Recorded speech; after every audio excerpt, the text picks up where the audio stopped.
Hello everyone. So if we want to discuss about the religion and religious evolution during prehistoric era, I think this concept map is going to help us immensely. So if we talk about during Paleolithic era, it was hunting and gathering society, and it evolved to the food producers or the Neolithic era. How this happened is the center of this entire discussion. So basically, during the Paleolithic era, human was basically hunter and gatherer.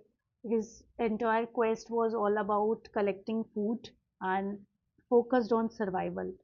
So his or her core belief system was animism, shamanism, and it was reflected through the cave arts. So if we talk about animism, what was animism?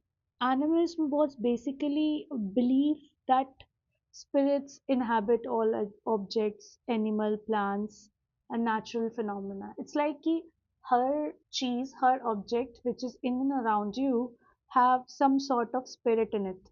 Basically, nature को एक animate object की तरह देखना कि nature में भी जान है, ये वाली बात करना, ये फोकस था इन ड्यूरिंग पैलोलिथिक एरा.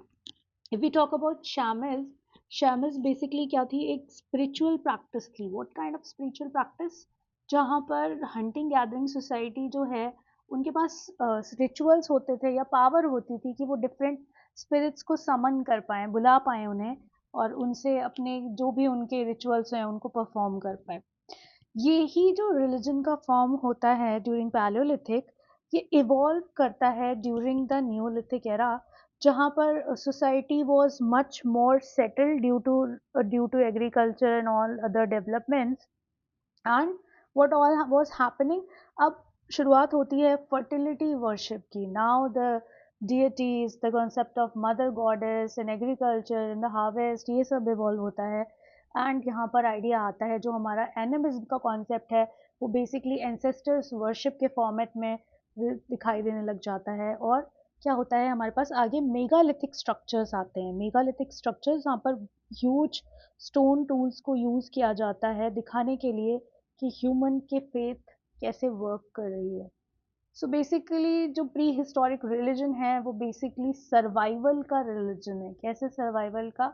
कि जब आपको सर्वाइव करना है, तो आपके सर्वाइव करने के लिए हर वो ऑब्जेक्ट जो आपके सर्वाइवल में हेल्प कर रहा है, आप उसको पार्ट मान रहे हैं अपने religious worship and religious wellbeing का. सिमिलरली, जैसे जैसे आपकी सोसाइटी कॉम्प्लिकेट होती रहती है, आप अपने रिलीजन को भी उसी अकॉर्डिंग वन नॉच अबव थोड़ा सा कॉम्प्लिकेट करते रहते हो. कैसे? in terms of changing your core worship belief idea and your spiritual idea. So that was the brief about prehistoric religion. अगर आपको ये आइडिया पसंद आया है और you want the content to be in bilingual format, please do like, share and subscribe the channel.